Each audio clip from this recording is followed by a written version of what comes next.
Snow fell like quiet ash over the forgotten train station, a soft, merciful blanket that could not quite conceal the biting truth of winter in the high plains. The kind of cold that pressed loneliness deep into the bones and asked for nothing in return.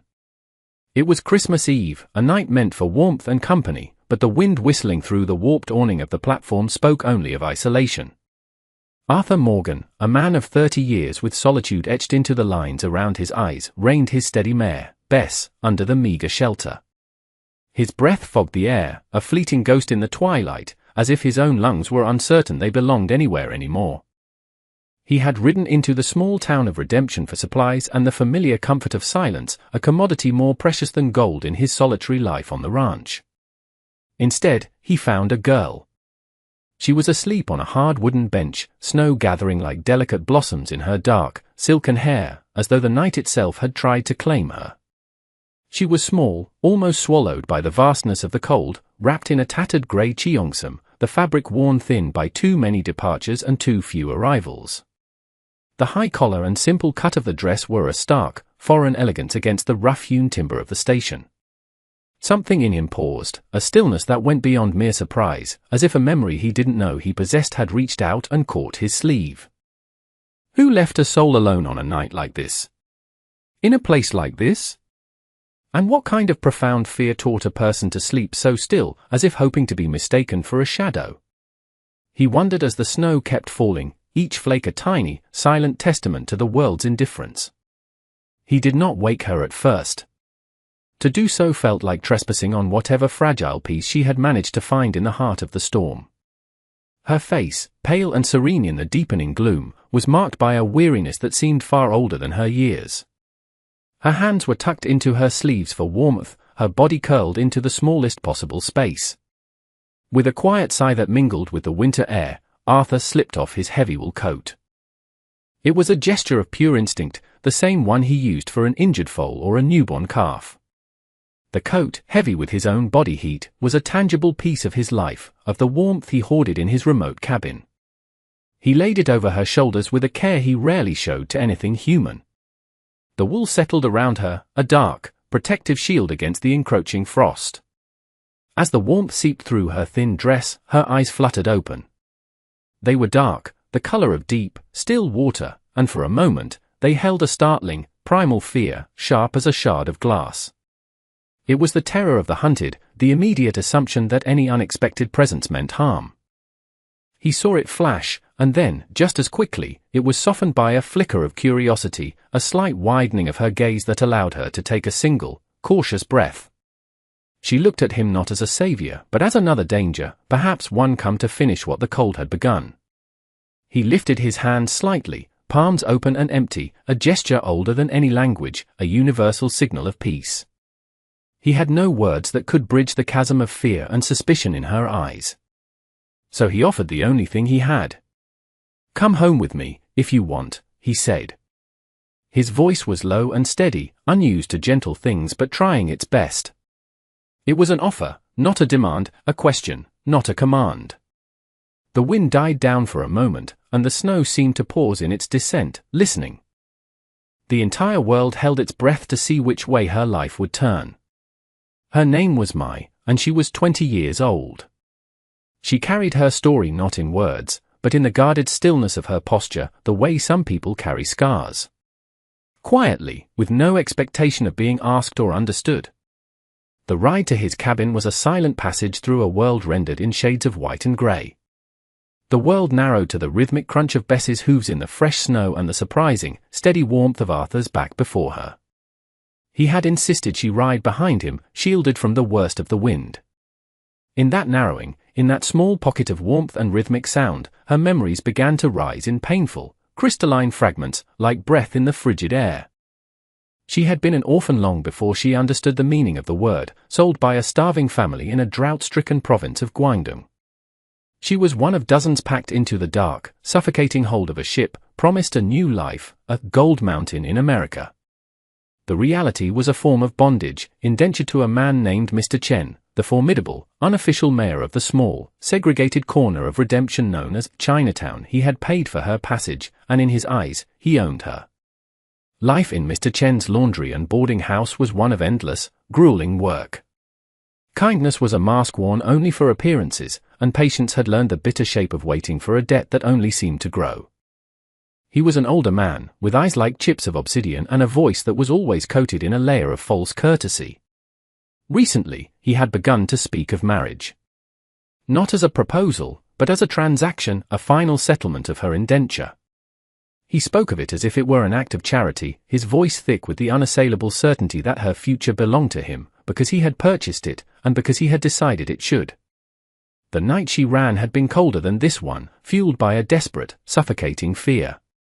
The thought of being bound to him, of belonging to him in every way, was a terror that finally outweighed the fear of the unknown. She had slipped out with nothing but the clothes on her back and a few coins she had managed to hide away over the years.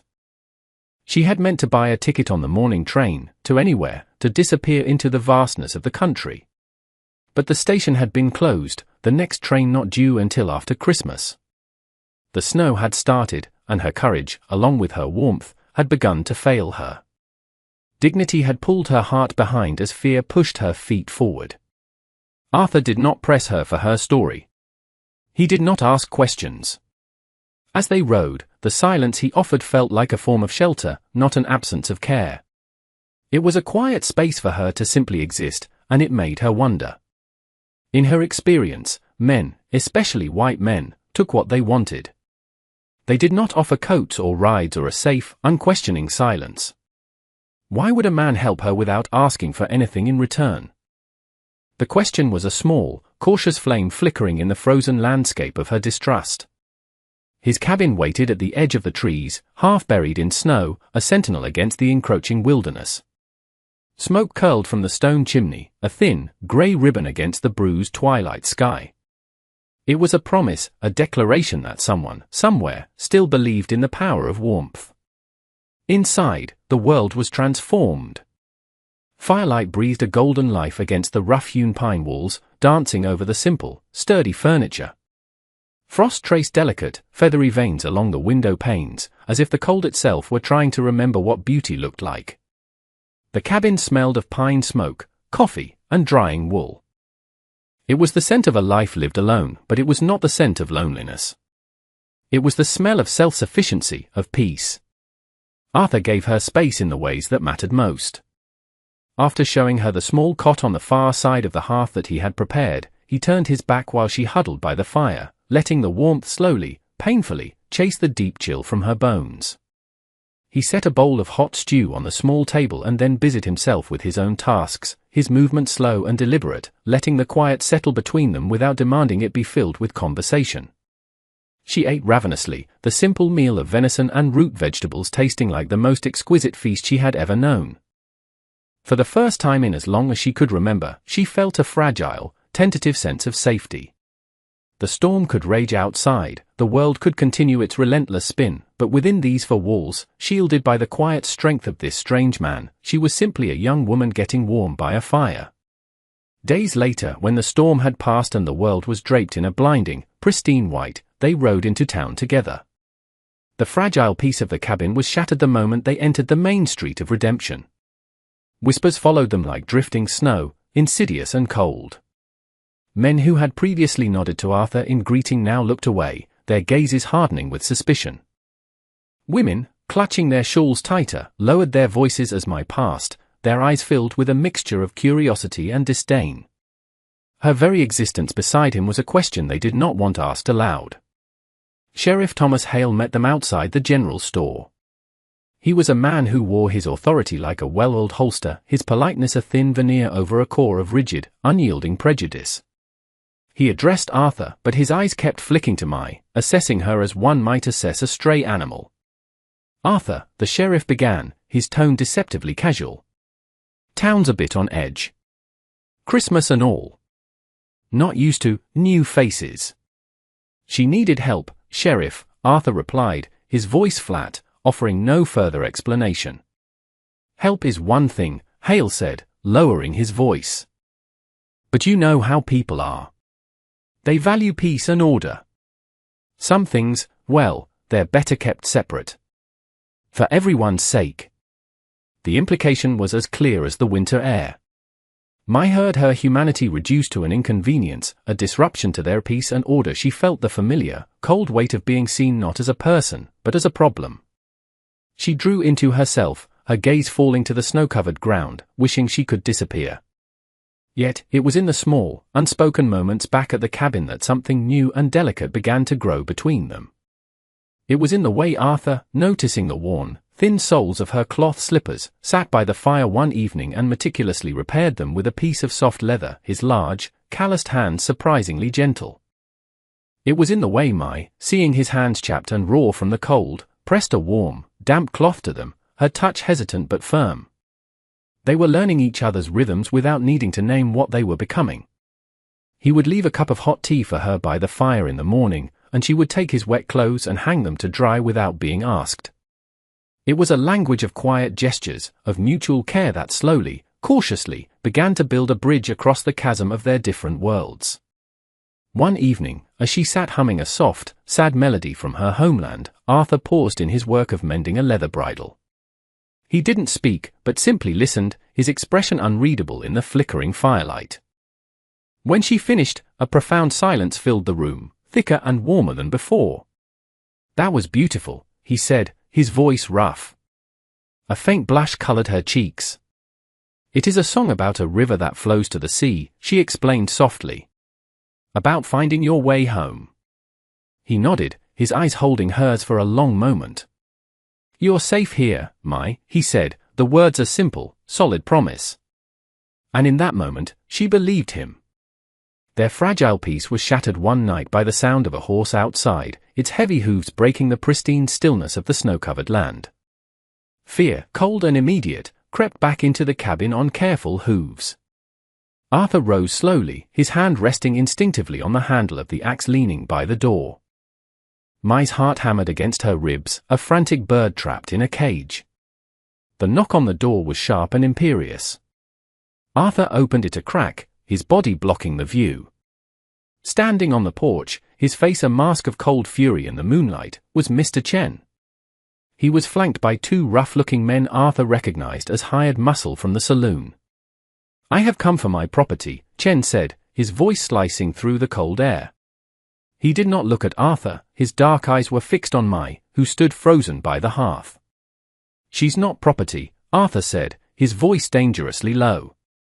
"She's a guest in my home." Chen let out a short, humorless laugh. "She is my ward. My responsibility. There are papers. An indenture. She owes me a debt." He spoke of rights and promises, of papers and power, his words twisting her life into a simple matter of accounting. "The debt is paid," Arthur stated, his stance unyielding. "Is it?" Chen's gaze was venomous. He took a step forward, but Arthur didn't budge. "This is not your concern, rancher. This is a matter for our own community. Give her to me now, and there will be no trouble." "Get off my land," Arthur said, the words a final, unshakable command. When Chen's men lunged forward, Arthur moved with a speed that was both shocking and efficient. The fight was brutal and blessedly brief, more a matter of grim necessity than anger. When it was over, Chen and his men were retreating into the darkness, nursing their wounds and shouting threats that were swallowed by the vast, indifferent wilderness. Arthur barred the door, his breathing heavy. He turned to Mai, his face grim. She was shaking, not from the cold, but from a terror so profound it seemed to have stolen the very air from her lungs. He saw that Chen's words, his claim of ownership, had undone all the fragile safety she had found. He had reminded her that in the eyes of the world, she was not a person, but a thing to be owned and traded. She packed her few belongings that evening, her movements stiff and mechanical. A small, embroidered pouch, the repaired slippers, the worn cheongsam. Her logic was twisted by fear, but it was the only logic she had ever known. She believed that love, or whatever this fragile, unnamed thing was that she felt for Arthur, meant leaving before she could be the cause of his destruction. She would not be the storm that broke over his quiet life. He found her by the door, her hand on the latch, a small, determined shadow ready to flee back into the cold. He didn't raise his voice. He didn't move to restrain her. He stopped her with a sentence spoken so softly it barely disturbed the air. "You don't owe this town your disappearance," he said. His eyes met hers, and in their depths she saw not pity, but a fierce, unwavering conviction. In that quiet moment, without ceremony or declaration, he was choosing her. He was choosing her over his peace, over his safety, over the unspoken rules of the world they lived in. A massive snowstorm hit that night, a blizzard that swallowed the world whole, burying the landscape under a thick, impenetrable blanket of white. It was as if the heavens themselves had intervened, rendering escape impossible. At dawn, with their supplies running dangerously low, Arthur knew he had to ride out. The town was a perilous journey away, but starvation was a more certain danger. He left her alone with a roaring fire, a loaded rifle, and a heart filled with equal measures of hope and dread. The cabin still held the lingering scent of his coffee and his warmth when Silas Crowder arrived. His presence was heavy and inevitable, like a storm you recognize far too late. He did not knock. The door swung open, and he stood there, a large, imposing figure silhouetted against the swirling snow. He was not a man of subtle threats like Chen. His power was cruder, more direct. He was a wealthy landowner who believed the world was his for the taking. He had seen Mai in town, and like a collector spotting a rare, exotic butterfly, he had decided he wanted her. He spoke of rights and promises, of how a woman like her needed a protector. He spoke of power, his eyes roaming over her in a way that stripped her bare. When she resisted, her voice a fragile tremor in the charged air, he laughed. He took her not with overt violence, but with the terrifying certainty of a man who had never been denied, as if the world had taught him from birth that want was the only permission he required. The cabin stood empty when Arthur returned, the silence screaming louder than any sound. Her shawl lay on the floor where it had fallen, a small, grey square of fabric that looked like a word cut short. A cold, silent panic, more terrifying than any rage, moved through him. There were tracks in the snow, faint but discernible, leading away from the cabin. He didn't hesitate.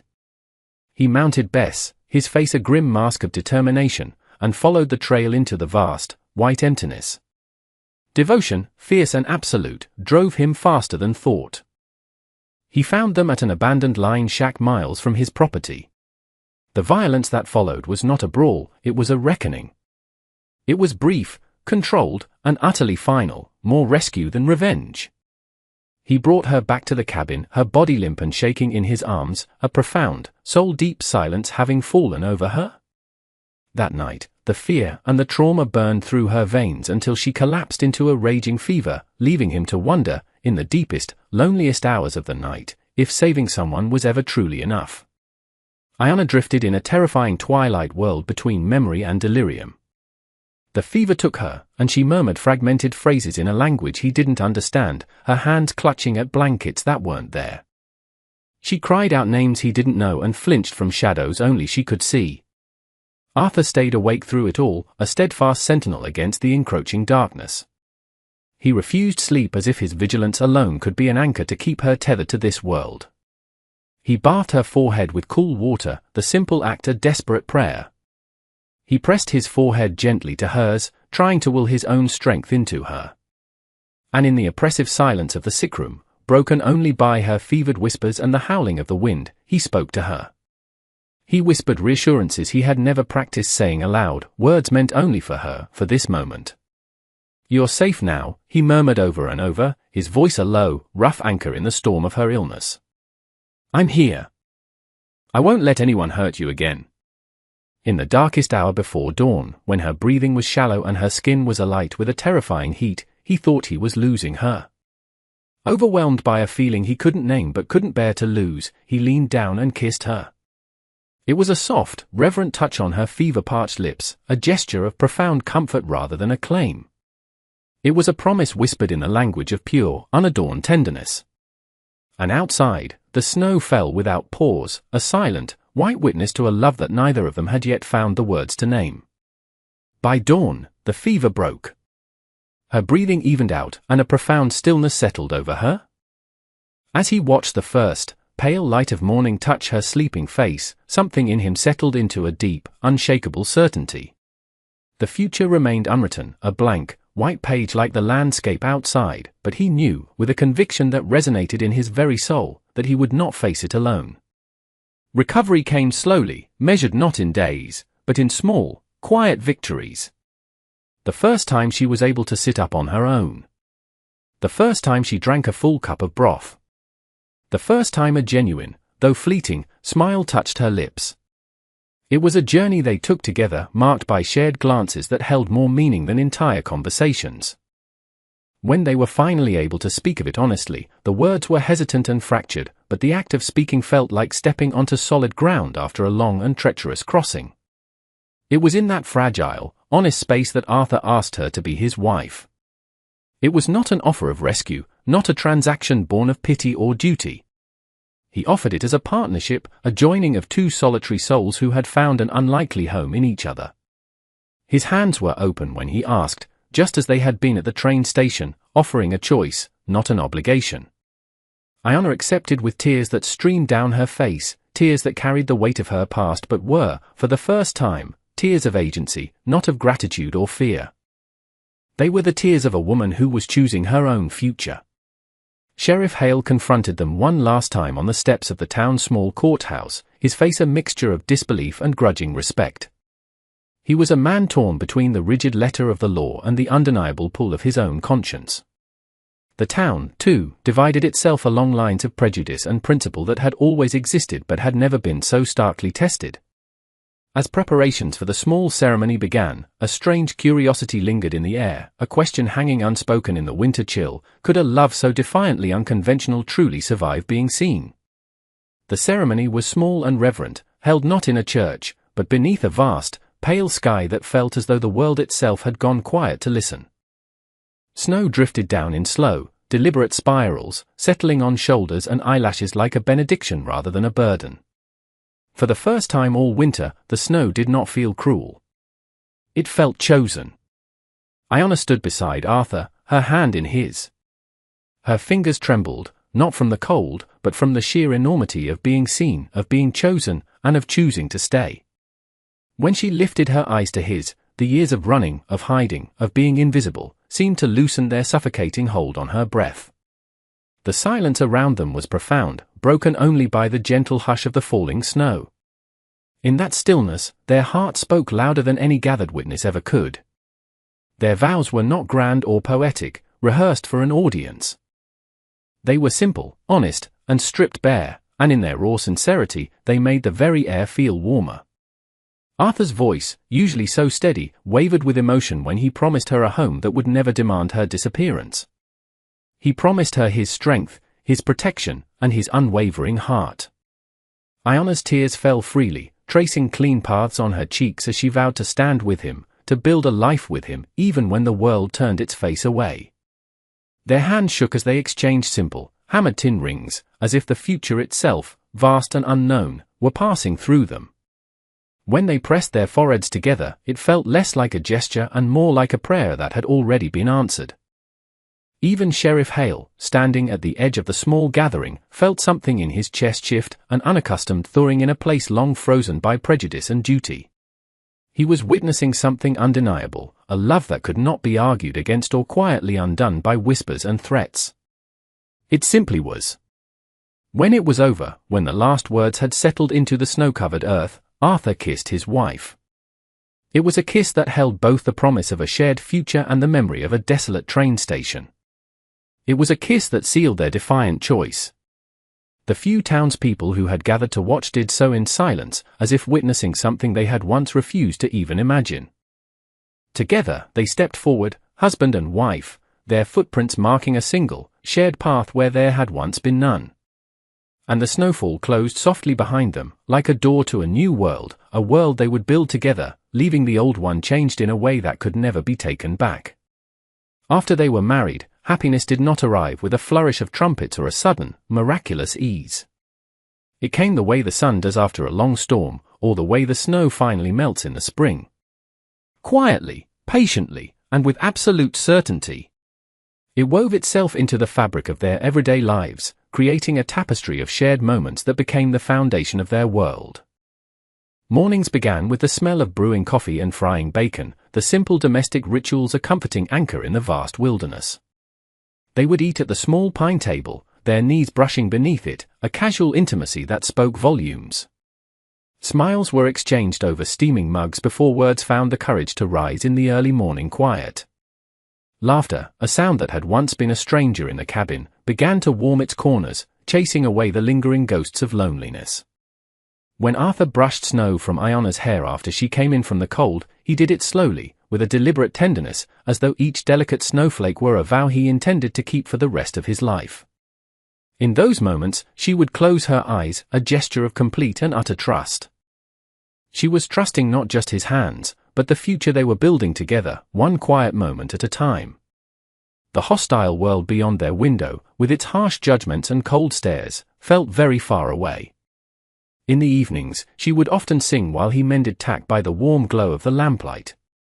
The melodies were soft and haunting, songs from a life he would never know, from a land he would never see.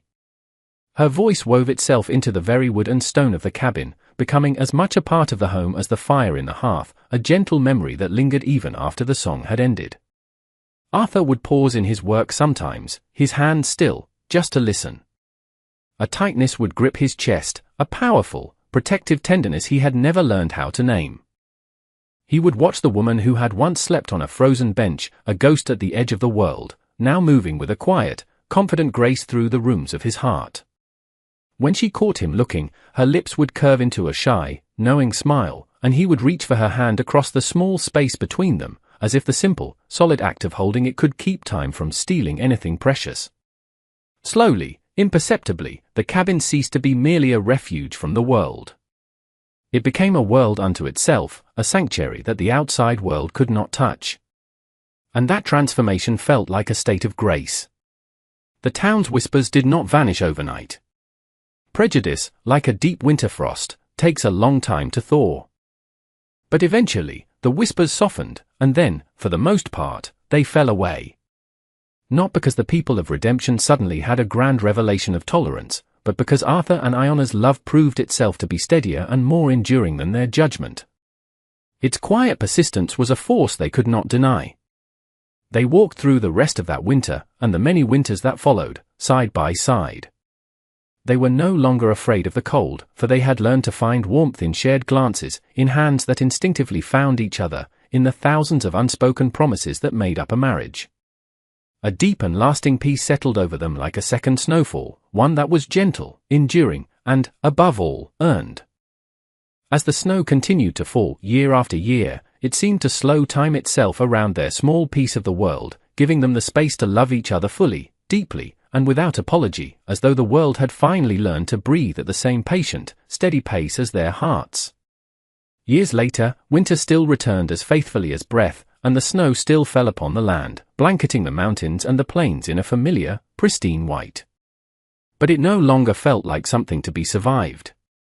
It felt familiar, almost tender, as if the cold itself had learned their names and now greeted them as old friends.